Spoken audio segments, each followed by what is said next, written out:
Okay. Hi, I'm Dahlia Lithwick. I cover the Supreme Court for Slate.com, and I think I've been doing it for 15 years. Yeah, no, it's a very strange. This is one of those stories I hate to tell young law students because the implication is just get yourself unemployed. But I graduated from law school. I clerked for a couple of years in Reno, gambling capital of the world. Developed just a tiny gambling addiction that I don't talk about. And then I worked at a law firm. I did family law for a couple of years, and I was not happy, and my ulcer was growing, and I came to Washington literally on my way home to Canada to try to figure out what I was going to do with my life, and someone who called a friend of mine that I was staying with saying, Michael Lewis has been covering the Microsoft trial for Slate, are you interested? And I was like, I don't know who Michael Lewis is, I don't know what Microsoft is, I don't know what Slate is. Sure! I was literally on a futon on my way out of town. And I tried to teach myself antitrust overnight and went in to cover the trial to take over for Michael Lewis. And it was a very strange arrangement because Slate really, I think, was just holding on to the press pass. So they were always like saying, we're kind of looking for a real writer, but you can cover it this week and we'll see what happens. And then I covered it for a couple of weeks and I had a lot of fun and I learned a little bit about antitrust. And then at the end of that, I went home to Canada, and then I got a phone call from, I guess, Jack Schaefer, who was the deputy editor then. He was like, where did you go? And I said, well, the trial was over. I'm going to become a nanny or something. And he said, come back. We want you to cover the court for us. And so that was literally how I got there. And I was kind of lucky because I was certainly the first online person, I think, covering the court. And there haven't been a whole lot after me. So it was sort of an interesting moment, and it was an interesting moment just in terms of being allowed to be there and really, you know, having sort of a front seat at Bush v. Gore and at, you know, all the big affirmative action, abortion, gun cases of the decade, but also just trying to use the online format to find a different voice to cover the court. And so I think it was really, I mean, it's terrible advice, but be on a futon and someone will call. That's my kind of career path, and it really, I wake up every day thinking I have the greatest job in the world. I think that the Supreme Court was, for a long time, had been covered in a very unitary voice, and there was, you know, you can blame Tony Lewis, you can blame Linda Greenhouse, or you can credit them, but I think that there is just a very, very sort of narrow way that the court had been covered. And for me, I think the opportunity to go in there and just try something different, and that someone was going to pay me and give me dental insurance to do that, was amazing. I mean, and I really do think that had I been more immersed in the world of either, you know, real law as practiced in Washington, D.C., or real journalism as practiced in Washington, D.C., I probably wouldn't have been brave enough to just sashay there and like make jokes. I think that just the fact that I kind of, you know, was off the train from Nevada with like, you know, a gaming chip in my tooth and was just so unaware of how irreverent it was or how fixed the sort of rules about court coverage were, I wouldn't have done what I did. I just figured, you know, this must be what everyone is doing. I think almost from the beginning, I mean, I was very lucky because almost, you know, the third week out, Linda Greenhouse came up and said, hi, I love you. You know, I love what you're doing. And, you know, Tony Morrow, Joan Biskupic, I mean, every one of them kind of almost immediately took me in and said, I'm really glad I'm not doing it, but it's so great that someone's doing it. And I think there was, you know, I came at the tail end of what was an interesting moment where people like Tony Morrow were starting to really cover interesting stories about the justices. And there was already a little bit of a fracture in the way we talked about the court. Tony was really interested in, you know, he broke this big story about clerk hiring and minority clerks, and there was some question in the rest of the press corps about whether that was a legitimate story or even a topic that, you know, was appropriate to discuss. So I think already there was a little bit of a sense that we could do this in ways that weren't purely a tracking of the law. And I think really Tony was doing that, Joan was doing it, Nina certainly, Nina Totenberg was doing it. And so I don't purport to have, you know, come in and reinvented a way of court coverage. I think that I came in, and then because I was very, very interested in oral argument as sport, and that's how I treated it. I, from the beginning, said, look, I'm a sports reporter or a theater critic, and my job isn't, what happened in the Constitution today. My job is what happened in this room that you all can't get into because they only, let 20 people have audience seats. And that was always how I approached it. And I think that sense of sort of demystifying both oral argument and the justices as justices, and trying to translate a little bit of what was going on at oral argument to people who might not have been interested. I think there just was a sense that it was time for that, and that there was certainly a space in the sort of swath of what people were doing for somebody to just take a stick and be like, a little bit. No, I mean, I had no background in journalism. My background was almost entirely, all the way through law school. I thought I was going to do children's advocacy. I was of that generation, and there are a lot of us who heard Marian Wright Edelman speak at our commencements and all tracked her, followed her right to law school and said, whatever she does, and I don't know what it is, I want to do that. So I really thought that's what I was going to do all the way through. And I didn't write. I was an English major, but I didn't do a lot of writing, and I didn't think of myself as a writer. I think I probably got through law school doing comedy, not actual comedy, but just everything seemed very funny to me at law school, because law school's hilarious. And so I think that was probably a little bit of a sort of psychological defense that I pulled together halfway through law school, where I was like, oh my God, it just can't matter as much as this matters. So I'm going to just recognize that things that are silly need to be called out as such. And I think that was probably my strategy for at the law firm too, and then kind of carried over into the court. But I think part of me thinks it's just Canadianness. I think it might be just bred into us to be a little bit irreverent and a little bit less starry-eyed about the workings of government. It's a very British tradition, right? I mean, I remember one of my first editors saying, what you're doing is very much what, a long, long tradition of British journalists who just walk into the House of Commons and crack jokes. So I think it probably is, I hate to create a cultural Canadian stereotype, but I think there is a little bit of a sense in which if you come at it as an outsider, as with all things, it's a little bit easier to be comic and irreverent. I think that something else was, I think always the humor was a means to an end, and the end is to help folks who don't live in this world to understand why it matters. So I think more than anything, I thought of myself as a kind of science reporter, somebody who, is like, eureka, this thing happened and nobody knows or cares. And if I write the piece that explains to them why this thing could someday, lead to a cure for Alzheimer's, they will know and care. That was always the work. And I think humor is just, I think for me at least, sort of, again, a natural reflex, but also a way to engage people and to say, this isn't complicated, or this is complicated, but let's get through it and have some fun. And so I think the end was always engaging readers who, right on the cusp of thinking this is too hard, or too outside their expertise, or they didn't go to law school. And I still encounter phenomenal amounts of people with BAs who have fantastically interesting jobs who think that the court is too hard.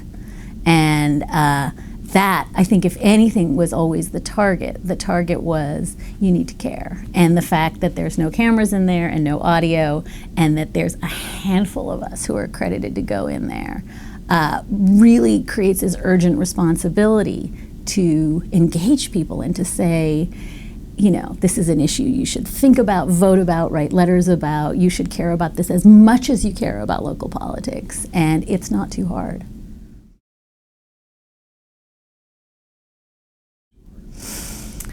I think that coverage, ebbs and flows over different eras. I think that the court is not covered today the way it was in the Warren Court era. Certainly, it's not covered the way it was covered, during the Brethren era.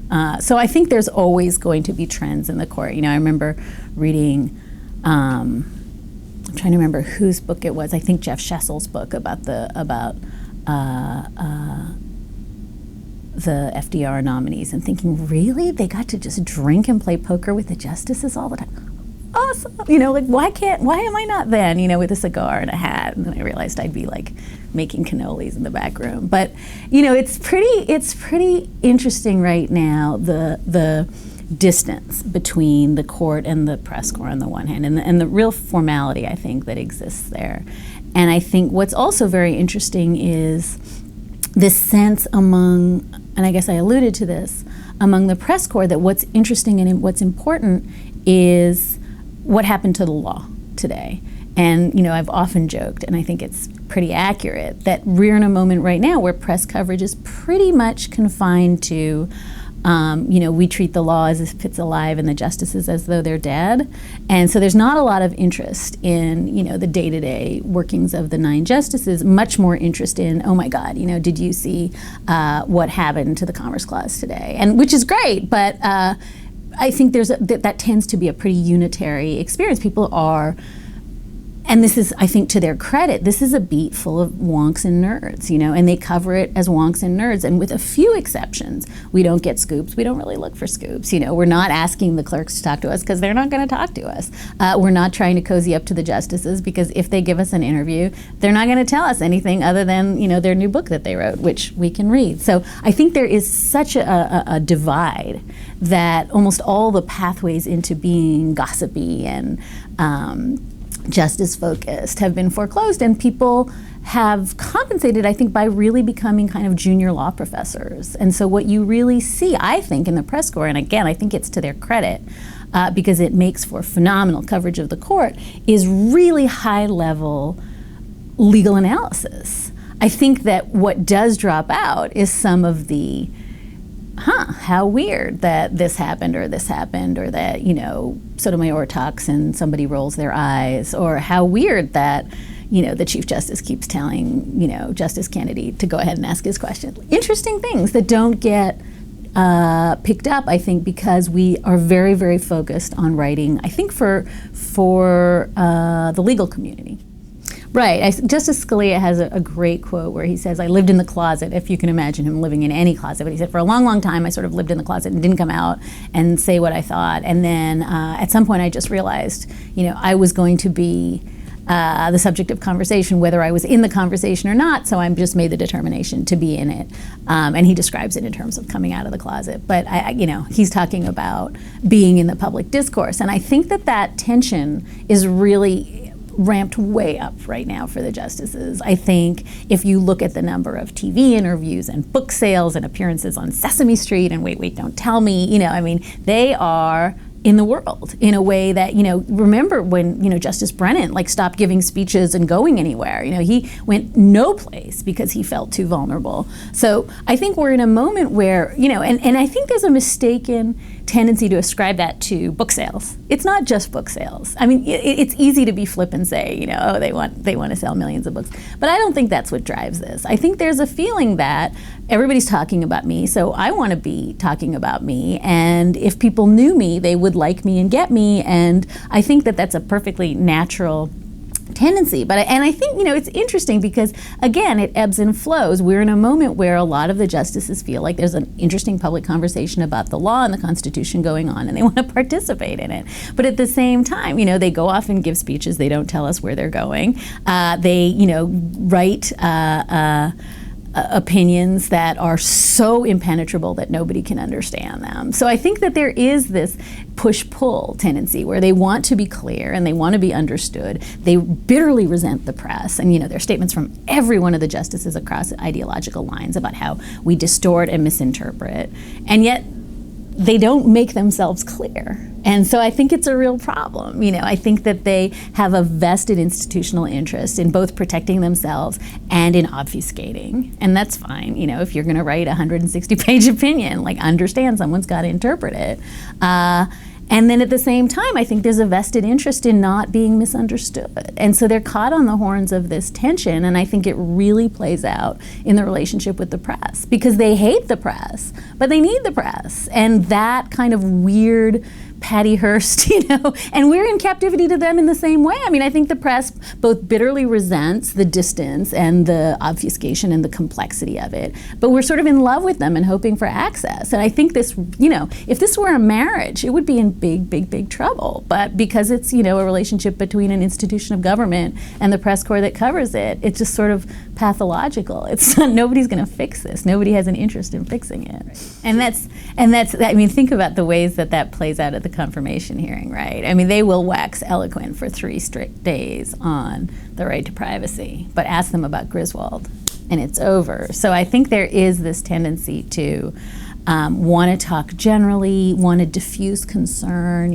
All of them like to talk about how, we're unanimous most of the time. People think, we're political. We actually agree all the time. There's this very, very clear institutional message, nothing to be afraid of.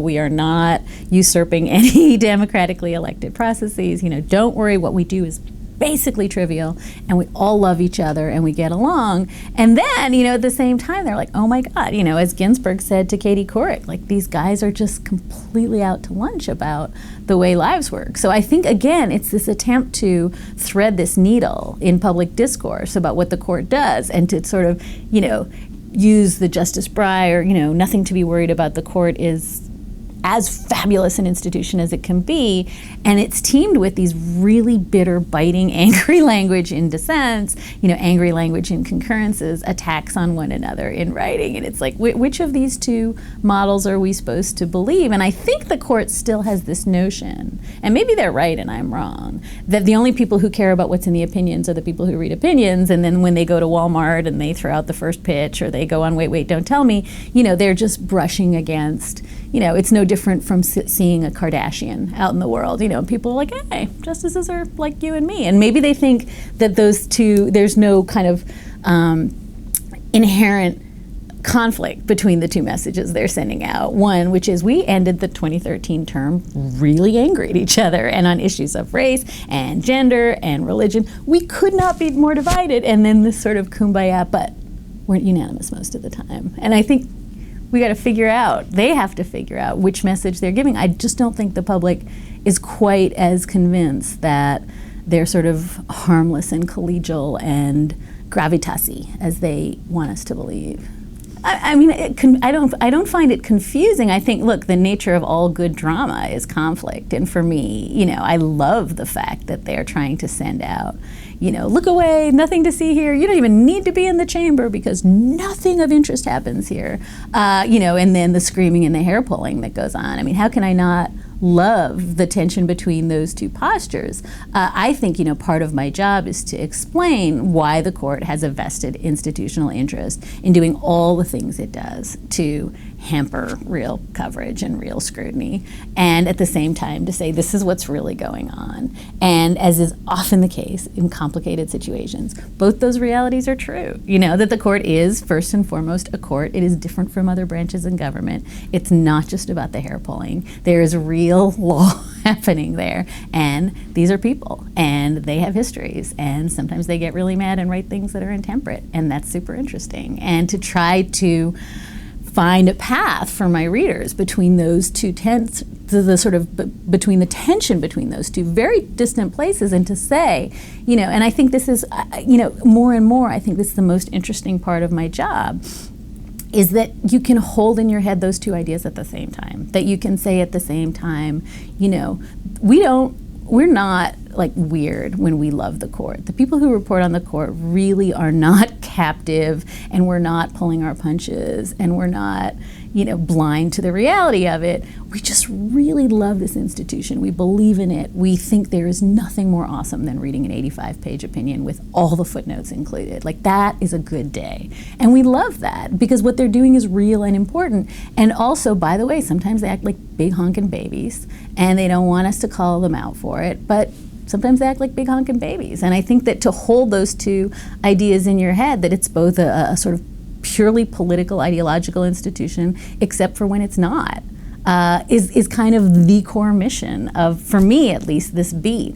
And I think you get a lot of pressure to do one or the other, right? Editors love the narrative where you're like, appointed by George Bush, like that's really important, that this is 5-4, liberals, conservatives, men, women, those are the narratives people love. But I think underneath that, there's this other narrative, which is also really interesting, which is this is how the law works. It's just different. It's not the way you pull the lever when you go into the voting booth. And to try to marry those two narratives, I think, is kind of the most interesting part of the job. I think that there's a built-in resistance for most of us who cover the court to the way the court wants to be covered. In other words, I think that the persistent message that began, long ago, long before for my era, when, you would look at the transcript and the transcript said the court instead of, right, Justice Brennan, because they were all the same. They were just brains in a vat and they were all identical. So there is a deep institutional history of making it very difficult to tell the personal story. And I think most of us, even though we're, as I said, I think very, very interested in the law story, would love to have interviews, would love to have access, would love to play poker with the justices and know the backstory. And so I think there is a feeling of being locked out. And I think that breeds a certain sense of that's the immediate fight. But I guess what's interesting to me is that the choice has been made to, instead of doing a whole bunch of gossipy reporting about the justices, to just sort of align ourselves with that vision and to largely report the law instead of the court. And I think, I always use the example just because I think it's interesting when Ginny Thomas called Anita Hill at 8 in the morning that day. They didn't call court reporters to talk about it because they knew that wasn't our story. They knew that was a political story. And I think a handful of court reporters got called, but all the court reporters were like, no idea what happened there, not interested, it's not my beat.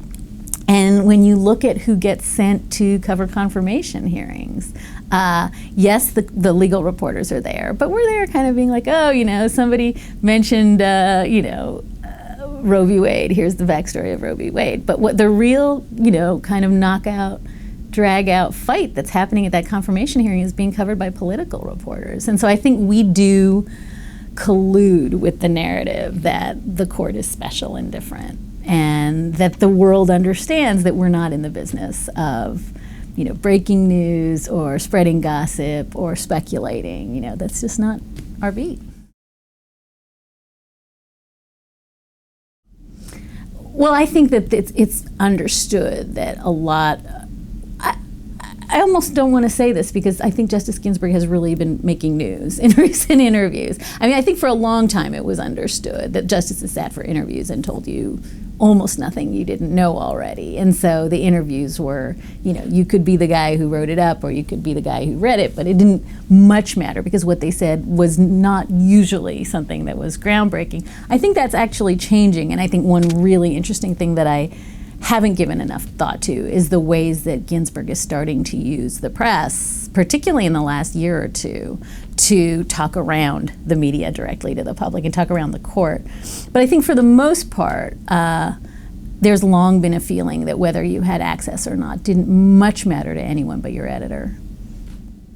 Right, because I think that and that like sort of Maginot line between law and politics really like rests in each of the justices' own heads, and so they have very different notions of what is too much to talk about, justice. And also I find very interesting, just as an aside, that they until quite recently felt like if they went to Europe, they could say things that they wouldn't say here. It'd be much more political giving a speech in France or England, and you'd be like, internet, right? Like, doesn't matter where you say it. So I think it moves with individual justices as it moves with, the moment in history. For me, I think the high watermark of, as a journalist who's trying to probe this space between law and politics was Justice Scalia's memo when he refused, to recuse himself in the duck hunting case, and his incredible, I'm just going to put it out there. I'm going to explain to people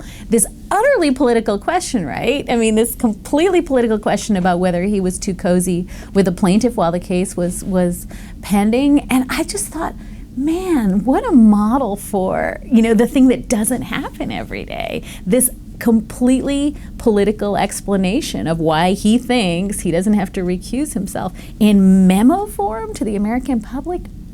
Bring it. Like, that was so, but that doesn't happen. And I think, in a sense, what Ginsburg is doing in these interviews is a version of that, right? She's not doing it in memo form, but she's saying, here's something I can't put in a dissent, and I don't want to wait for my memoirs. So I'm going to find some roundabout way to talk directly to the American people about what they fully did not appreciate in Hobby Lobby, and I can tell them. And it's very, very interesting because it's a pretty political conversation. She wasn't just talking about the outcome of the case. She was talking about the composition of the court and why men don't understand things. And that's not a doctrinal point.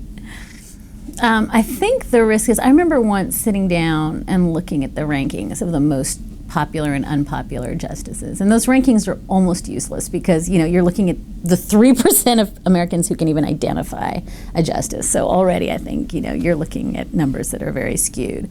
But when you look at the justices from year to year, and I did this about 7 or 8 years ago, who are least popular, ironically, it's the ones who are most exposed.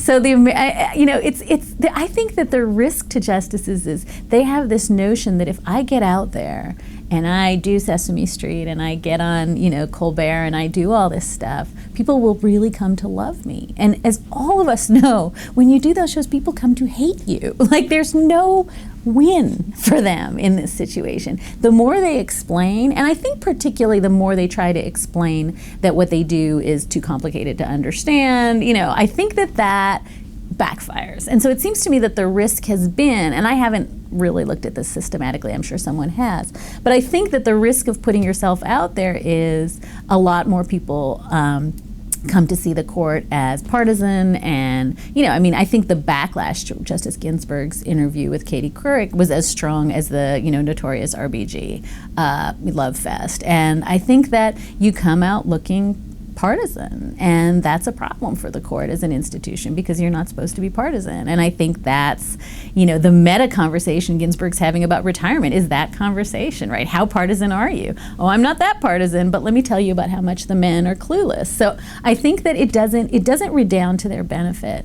I think the problem is when they're the arbiters of what is relevant and what isn't. That's the real problem. And so it's one thing to say they don't want to share their gossip with us, they don't want to tell us about their medical conditions. I actually think they should.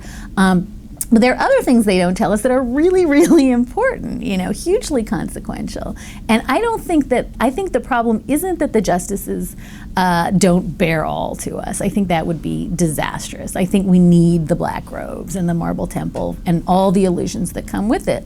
And on that, I agree with Justice Breyer. Like, that is what the court has. That's it, that mystery. So nobody's seeking to get everything. But I think that there is very crucial information that not just about their lives as individuals, but the workings of the court that we don't get.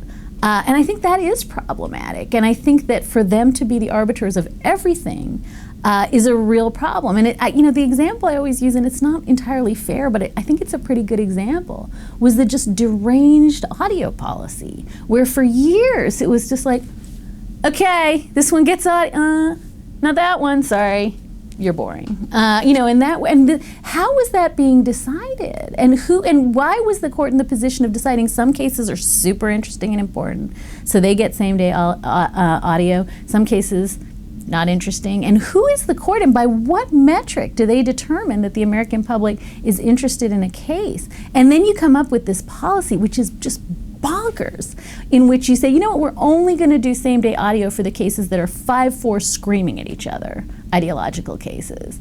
What could a worse policy have existed for an institution that's trying to say, we're really boring, nothing interesting happens? You know what you should do? Make people watch the really boring cases and have them understand this is most of the court's docket. And instead they did this thing that seemed to me utterly antithetical to the project of being sort of apolitical and mystified, and also just the utter hubris of saying we're going to determine which are the big cases that people want to hear. That was nuts. And that, I think, was so emblematic of this sort of arrogant posture where, like, we'll let you know when you need information and what information you need. Yeah. No, I mean, look, they changed the audio policy. The audio policy, after people like me carped about it, they changed it to, fine, you'll get it on Friday night when nobody's listening. And that's, that was the determination. I think each of the justices controls their own, certainly their own TV and radio and book schedule. And I think that there's probably not a lot of needing to talk to one another about it. I think they have very different notions of what is appropriate. I think that it's really interesting to me that, Justice Stevens has been criticized, Justice Scalia has been criticized, for I think some of the reasons that I alluded to, which is I think that there is an argument that when any justice goes out and does some of this, it makes the whole institution look suspect. And I think that, again, that because that, the world has so changed, and so, there was that incident where Justice Alito went and spoke to a conservative group, and there was a blogger with a phone who called him out for it, and he just was like amazed that that was news. And so I think undergirding so much of this conversation, there is just this fundamental problem that justices don't understand. There's no such thing as private space anymore. There's no such thing as Europe and America. There's no such thing as on camera or off camera. You can continue to say this speech is off the record, but Justice Thomas's speech at UVA was in Politico the next day. It was off the record. So I think until they understand that, and I think they simply don't, or maybe they're coming to understand, that the days of getting to go to secret places and do secret things and say, in your capacity as a justice, controversial things and not have it reported, those days are over. And so then you have to calibrate, okay, so we live in this new world. I can either do nothing, right, go back to the Brennan days where you just hide out, or I can try to figure out some way to, acknowledging there are no private spaces anymore, to be public and yet to still preserve the integrity of the court. I think that's what you're, the differential you're seeing, the Justice Souters who never ever made appearances and never gave interviews and were just profoundly uncomfortable ever being outside the role, of oral argument or opinion days.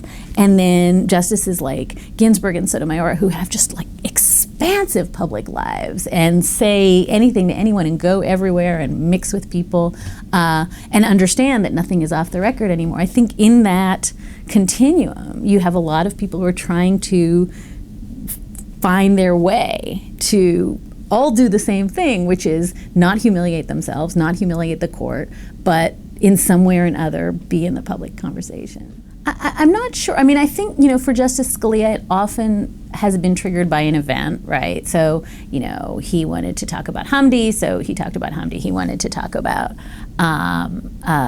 duck hunting, he talked about duck hunting. So often for him, I find, I think he was upset with the gay marriage decisions last year. He would come out and talk. So I think for him, they tend to be efforts to correct the record in a case that he feels folks didn't understand. I think for Sotomayor, something really different is going on. I think Sotomayor, and I think she's unique, at least at this moment on the court, I think she really sees her job as being a kind of a national ambassador job. And it's fascinating to me, she's said this since the beginning, this was what her book was written for. Her book is not, a deep discursion on constitutional doctrine. Her book is a love letter to young Latino women who come up to her and say, how do I get your, job? And I think she is using her public appearances to kind of act as a role model and to sort of say, here, this too could be yours. And it's just a really different, I think, she's interesting because I think she's just a natural extrovert on a court full of introverts. And I think she would die if she couldn't go to Costco and mingle with people. She loved talking to Zoe on Sesame Street. That's awesome for her.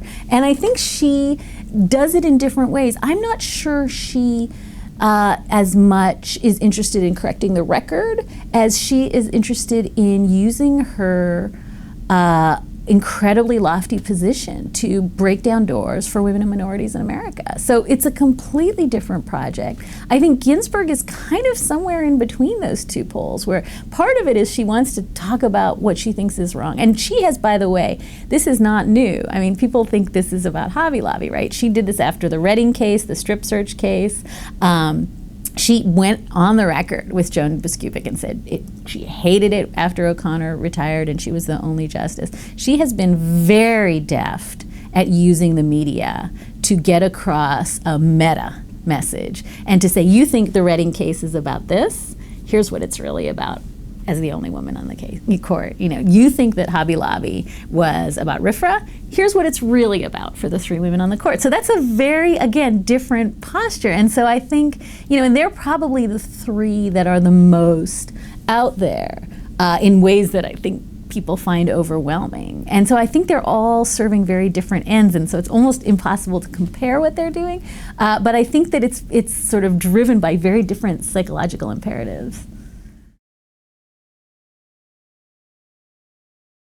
Kagan had a great run where Elena Kagan at her hearing said, yeah, I would be really open to this. Here's a kid who grew up on TV, right? She's not like, I was listening to the fireside chat on the radio and this weird TV thing got wheeled in, right? She's not that.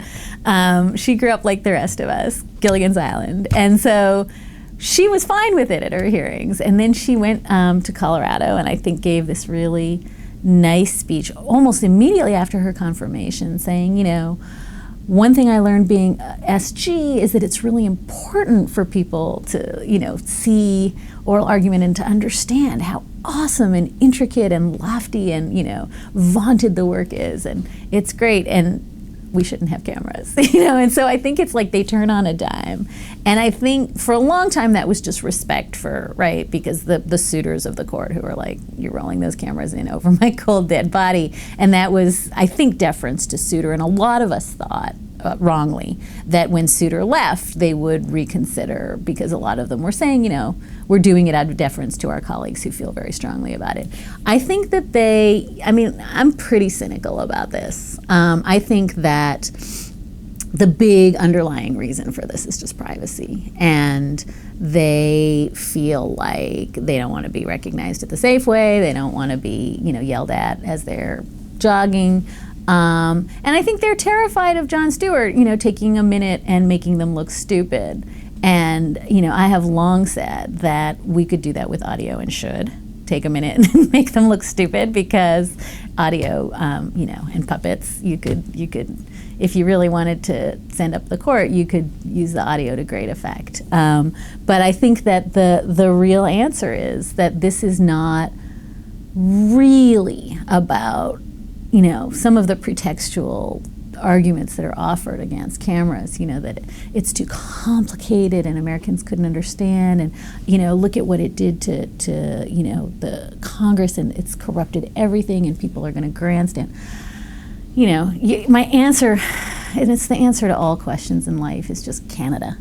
Like Canada has been taping their Supreme Court for decades without incident, and the argument that not only are we so special that we're different from all other branches of government, but we're so special that we're different from other Supreme Courts of other nations like Canada and the UK, just strikes me as crazy. It's just crazy. And so, I get it that insofar as part of it, and Justice Thomas and Justice Kennedy really worry about security. I think that's, when they testify about it, what they're afraid of is being recognized. And a little bit of me wants to say, this is the wrong job if you don't want to be recognized, because you're one of the most consequential political figures in the country, and I don't know that that's enough. What you would be gained is simply watching your government do its job. I think even if the government's job is hard or complicated or inscrutable, the idea that you don't get to watch them do it is nuts.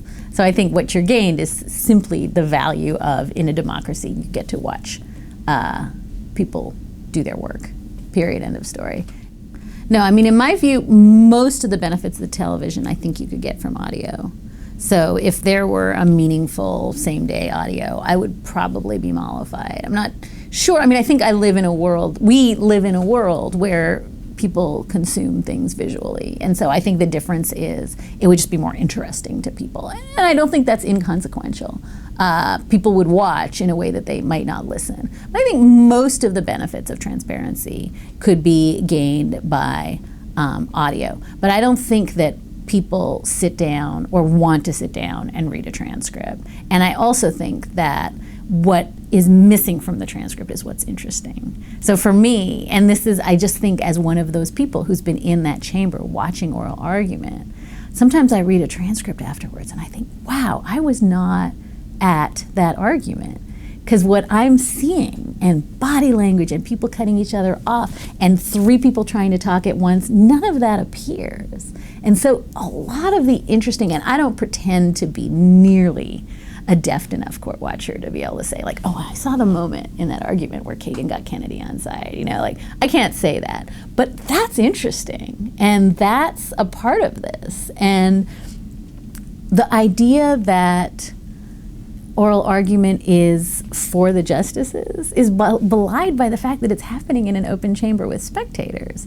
So I think once you concede that the public has a right to be there, then you're having a fight about whether it can be the 60 people who stood in line or all the millions of people who really want to see. So in other words, I guess what I'm saying is, if you're going to take the posture that there's no place for the public at oral argument, then don't have it in an open chamber with people lining up outside. Because as soon as you've done that, I think you've conceded the point, which is this isn't just for the justices. This isn't just for them and the lawyers. This is the public getting to see how the court is going to arrive at what they do. And once you say there's a value to that, it seems to me just completely capricious and arbitrary to say, you know what, if we put in 3 more rows of seats, we could let more people in. Once you're doing that, I really do think. And you know, it frankly, I just think anybody who isn't infuriated by the fact that before the ACA cases, people were lined up on the sidewalk, we're paying people to line up on the sidewalks in the rain for 3 days. Like, that's not how government works. That's wrong. People should be mad about that.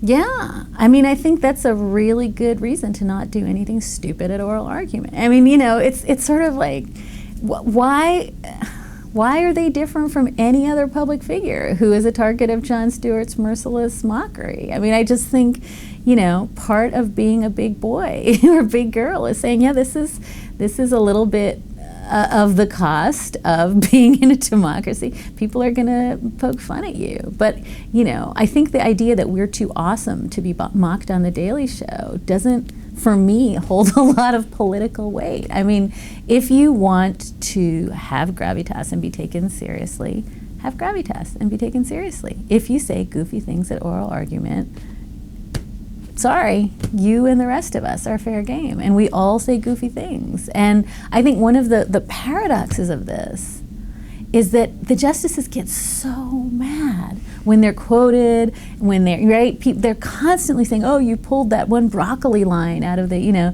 or the Cornhuskers kickback out of the ACA arguments.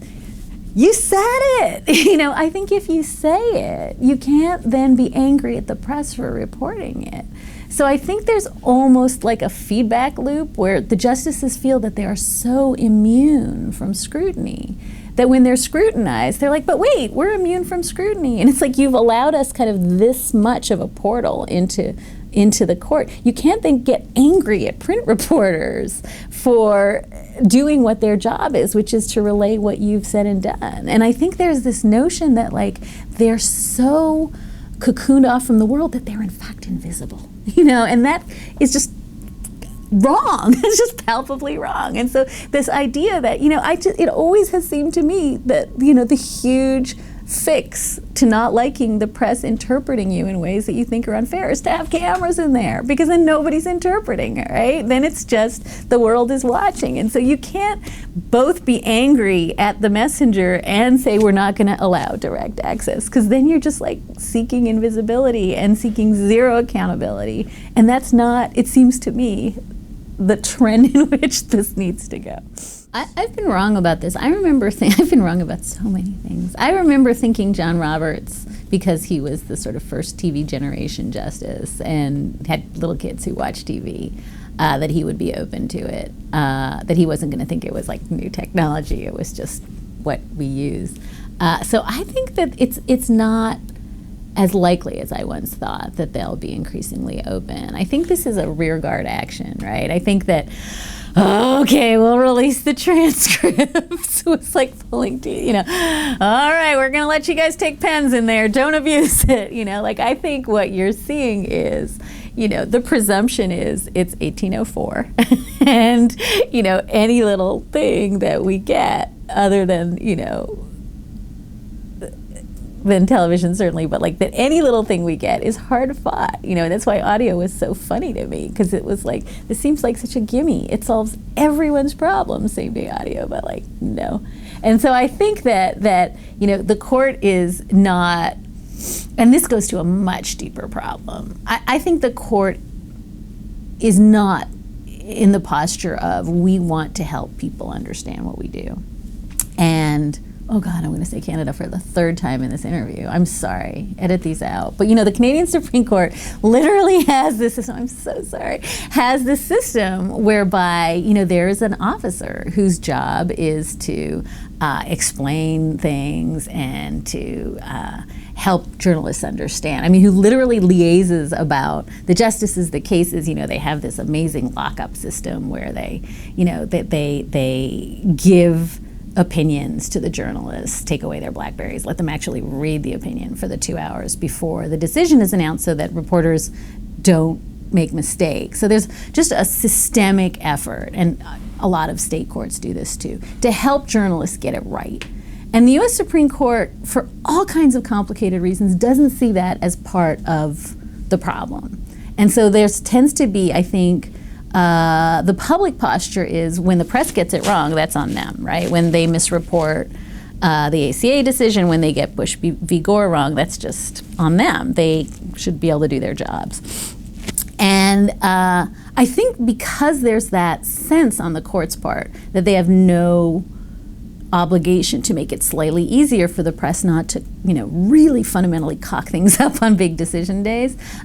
What happens is just this general feeling that the press, do your best with what we give you, and like, thank God for SCOTUSblog for, thinking of original ways to do that, but you're kind of on your own here. And if, it's a multiple 100-page opinion and you just can't read it or you get it wrong, like, you look stupid, not us. And I think it's this question, and Tom Goldstein wrote about this after the ACA, whether there is a cost to the public or the court when the press gets it really, really wrong on things. And I think that the court's feeling is there is no cost to the prestige of the court when, CNN or Fox or whoever makes a huge mistake on a decision day, like, they look stupid. And so I think part of what I'm struggling with is, the court, I think until the court has some ownership of how the story comes out, the court absolves itself of how the story comes out. And then it's really just, a sad story about the press trying always to get slightly better systems to do their jobs right. And I think that what's interesting to me isn't the TV, not TV problem. It's we have no responsibility for making ourselves clearer or more immediate or more real to the world. I think that's the interesting part of the problem. And for me, it's that same blindness that I was describing earlier where, if we just pretend we're not here, maybe nobody will notice or care. And I think the opposite happens. I think people feel locked out. Right. Well, and that's always been, I think, the take at the court is that, nothing to see, nothing interesting, just trust us. This is boring and way too complicated. And I'm not sure that the American people feel that way. And I certainly think, to the great credit of the American people, when government tells them, trust us, nothing's happening here, that's when the red flags go up. The press has tried. I think there have been so many efforts to increase transparency about all sorts of things, and the press has tried. And I don't think, I think you're just in a situation where what is the press's bargaining power here? We're just going to write mean things about you. I think there's just nothing to say other than thank you, can we have some more? And I do think it's just, at the most sort of theoretical level, it's interesting to me that the court doesn't see any of this as problematic or fraught. And, when decisions come down and everybody's scrambling and you see that poor 22-year-old intern running across the plaza, this is how our democracy works. The idea that isn't, slightly headache-inducing for the justices who really, I think, all concede that their power and prestige comes from people getting what they do and understanding that they're doing something right. I don't get it. Yeah, I think there will come a day, and I don't think it's going to come soon, and I don't think it's going to be an act of Congress, when some justice, probably my grandson, who will not be from Canada, when he will say, you know what, cameras are okay. And on that day, when cameras have been obsolete for 172 years, I just think this is part of that rearguard action. I think the day that there is no longer television will be the day that the court rolls television cameras in there and says, here's your transparency, America. So I think, I thank God every day that I'm accredited. As SCOTUSblog knows as well as everyone, that is not something to be taken for granted. I think that, the court website, there's just so many places that the court can really meet the public halfway where it doesn't. And, it's interesting to me, even, I was one of those people who thought that the sort of symbolic locking of the front doors was very profound.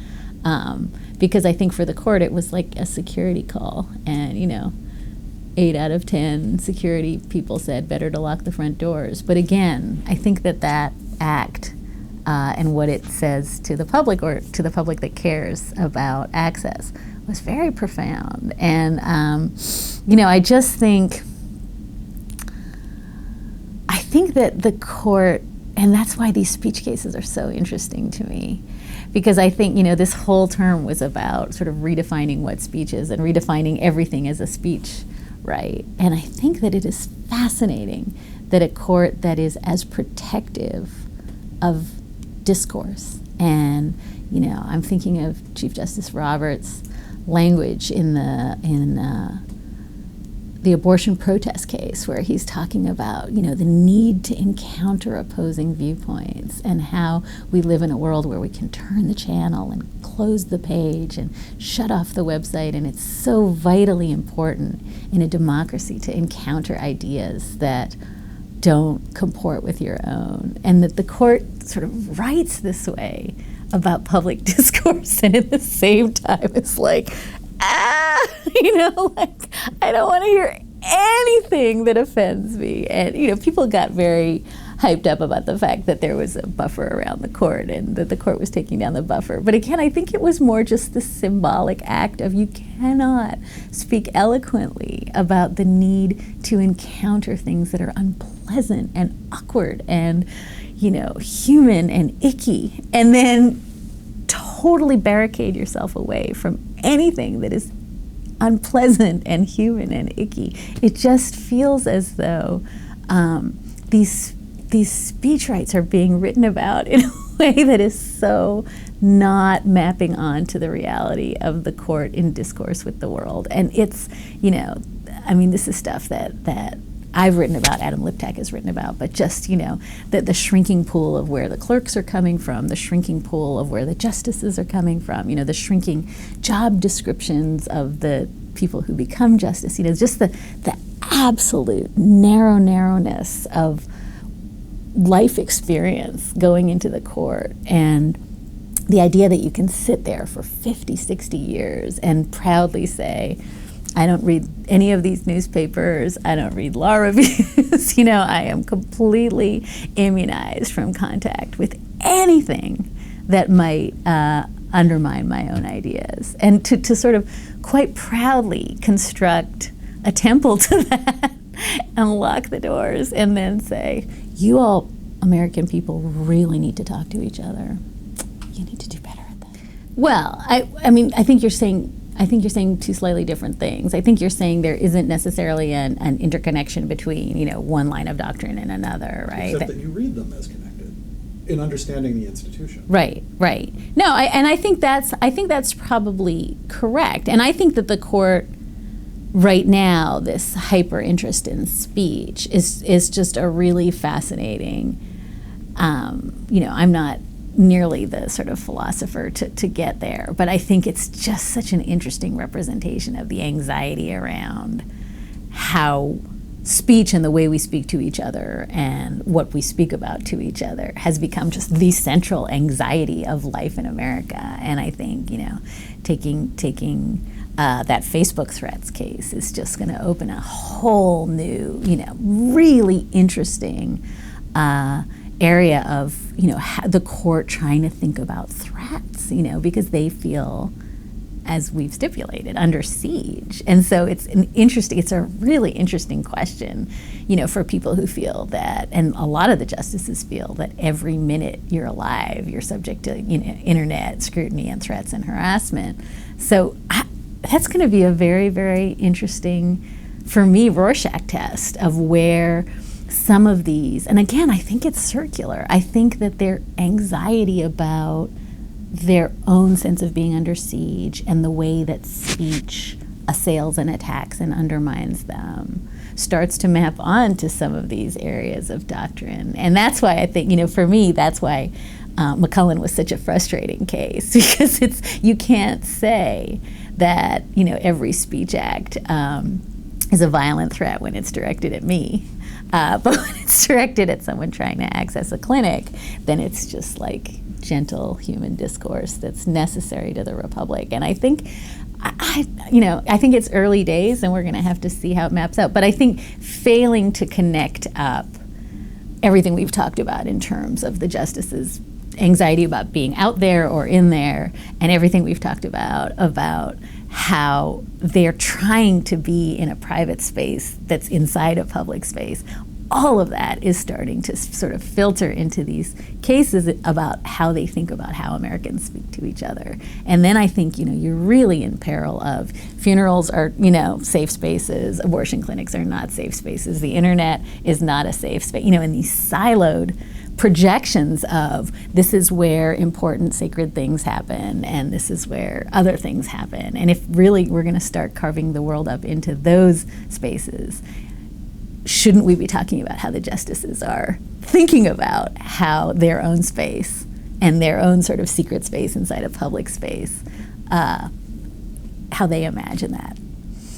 I think that's collapsing. I think that's collapsing. I think, in fact, one good thing about the internet is I think there has been much less of a sort of Chinese wall between the purely analytic, the stuff that you find at Balkanization or Volek, and the opinion and, what does it all mean, big picture stuff. And I actually credit the law professors with bringing this into the conversation, because I think they've been really, I think, lighting the way toward conflating that conversation. You're right. I think that divide has existed in print journalism, and I think I think one of the things that's interesting is that when you think about how television handles the law generally, it's almost all that analytic stuff. There's very little opinion about the courts on TV. I mean, I don't mean about the law. There's a lot of opinion about the law on TV, but about the Supreme Court, there's very little. And I think, again, that maybe loops back to the long-standing sort of tradition that this is just too hard to have an opinion on. And so I think it's taken a long time. I think Jeff Toobin is actually probably the model of somebody who's been able to, again, collapse the wall between opinion and analysis. But you really have to understand it in a deep, deep way to be able to sort of do the opinion stuff. And I think that there was just not the space on the page for a long time, and certainly not the time on television to do it. So I think the internet has been a really good sort of safe harbor to practice different voices and different tones, and there's a lot of bad stuff, but oh my God, there's so much great stuff. I mean, so much great that didn't exist before the internet. So I think the model is, and this is why I'm sort of optimistic despite all my grousing about the TV piece of it, I think the model is that the internet is the model, and that a panoply of voices doing really different things is the answer. I mean, I think people who say there's too much opinion should read analysis, and people who say the analysis is too hard and boring should read opinion. And I think, you know, we live in an amazing time. I mean, even in the span that I've covered the court, where the number and the array of just extraordinary talent writing about the law, the courts, about gay marriage, about, you know, capital punishment. We just didn't have that. And so to me it seems like, I don't know, it's like the kid in the candy store is mad about the lemon balls. Like, don't eat them, you know, but there's just so much that is great that didn't exist before.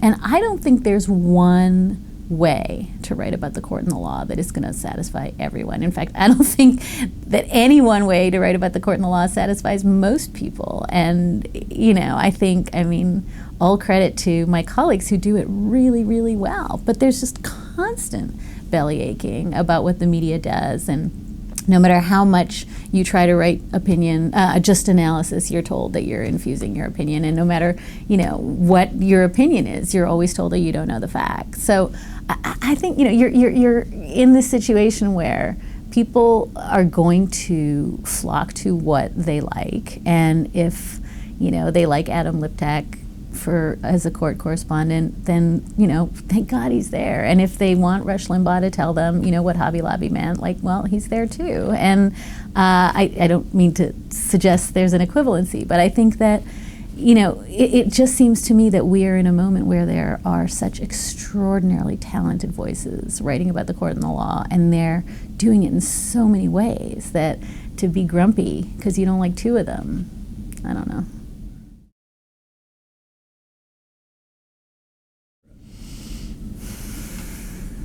Wow, really? You're gonna hit me with that now? I mean, I just think sort of as a systemic matter, the court has to function as some kind of counter-majoritarian check. I don't think that's hugely controversial. I think that, you know, where I'm struggling right now after this term, just as I think about the court, is the extent to which these identity questions, which I think pervaded the term, and in ways that I've never seen before. I mean, never seen, you know, a Hispanic justice writing, you have no idea what race is like and how it affects people today in America, and getting called out, by the way, by her colleagues for writing that. You know, the way that Kagan wrote about religion in the Town of Greece case, you know, you have no idea what it's like to sit and be evangelized by somebody who is of a different faith, the way, you know, the Hobby Lobby dissent. So I guess I just think, you know, and then the Wheaton College dissent, I think there is such a deep anxiety at the court right now about what we're supposed to be doing, who we're supposed to represent, whose experience counts, what this question of the differences between the justices and their stories, what it counts for, and whether it should be honored or whether it doesn't matter, whether it's appropriate to talk about your membership in a group. I have never seen a term explode over these issues, and in such, I think, personal ways, and with accusations, not just, you know, oh, Thurgood Marshall is telling another story, isn't he, you know, interesting about what life in the Jim Crow South was. This is not that. This is like, I don't want to hear it, from both sides. And so for me, that is the thing that I feel like, you know, we hit some tipping point where the fact that we aren't 9 white men anymore really started to matter. And I'm not suggesting it hasn't popped up, you know, many, many times before. And maybe there's something also slightly magical about having 3 women at the court where, you know, things are said that might not have been said when there was 1 woman at the court. But for me, this term, if I had to say what I'm trying to understand about what a court is and what a court does is this question of sort of the barriers between a justice's personal experience, their ideology, and what they think their job is at the court seems to have completely collapsed, or at least this question of, that was lurking under the Sotomayor hearing, this question of empathy and, is a justice's responsibility to, call balls and strikes, or is it to do something slightly different? I think that just really kind of caught fire this year.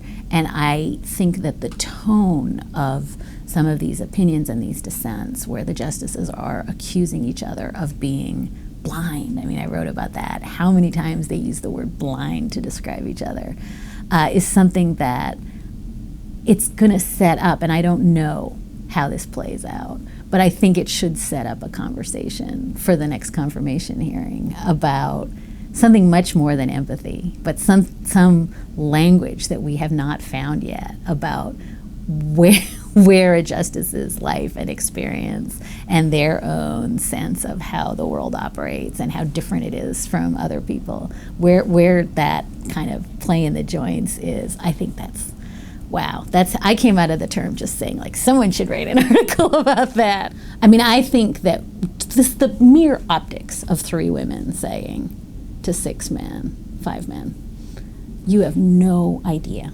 what this case was about, and you missed it, is really something. Had it gone no further than that, that would have been quite an extraordinary thing. But the fact that, that played out, in Hobby Lobby and in Wheaton, and that it's not 1 woman, it's 3. That's just powerful. And I think, there's a reason that it has had such saliency in the, it's been a long time since Hobby Lobby, and every day, the women's blogs and the women's, the women writers around the country are still on this. And I think and that Ruth Bader Ginsburg at age 81 is a rock star. I think that something happened for women in the court this year. And again, I think it's still too new for me to really understand what it is. But I think that it's a mistake to think that you can put that back in the box, because I think that all of these identity cases are being argued in ways that are argued and debated about publicly in ways that are quite different from what I used to see. And that I think watching the justices struggle with how this matters and how to convey that it matters, having pledged balls and strikes, I think that's super interesting. So, and I think that when the Supreme Court was 9 men deciding Griswold or Roe, it was a very different court than when it's 6 men and 3 women deciding Hobby Lobby. So I do think that they're new questions, but also being presented in new ways. But I think, understand most of what the court did for much of history was sort of economic questions and political questions. And, I think that the idea that, the court would have wrung its hands over IUDs would have been laughable, 20 years ago. And so I think that this is just a new era of and I think that the anxiety that you're seeing playing out at the court over the way they talk to each other about these issues is identical to the anxiety you're seeing in Congress about the way we talk about it. And this is town hall meetings and how we talk about race and gender and sexual orientation. So I think this is our anxiety now. This is what we are worrying about and writing about and thinking about and Facebooking about and tweeting about. And so the court reflects that. That's kind of, I think one of the things that was interesting at the end of the term was the folks who were like, look at all the unanimous decisions, right? Look at how collegial this court is. And then at the same time, for me, look at where we broke apart, and look how contentious and ugly and personal it was. So again, I think both of those things are true. I think you can say that both of those things are true, that it was a court that, and maybe in a deep way, it loops right back to the initial conversation we had about how, the court was behaving like a court and deciding things narrowly and coming to, this case only. We're not going to decide the big thing. We're going to go small, very, very lawyerly, nuanced, careful decisions, except for when they were screaming at each other, about things that make them very anxious, that cut to their core of who they are. And I think both those things were true. And I think it's okay that both those things are true.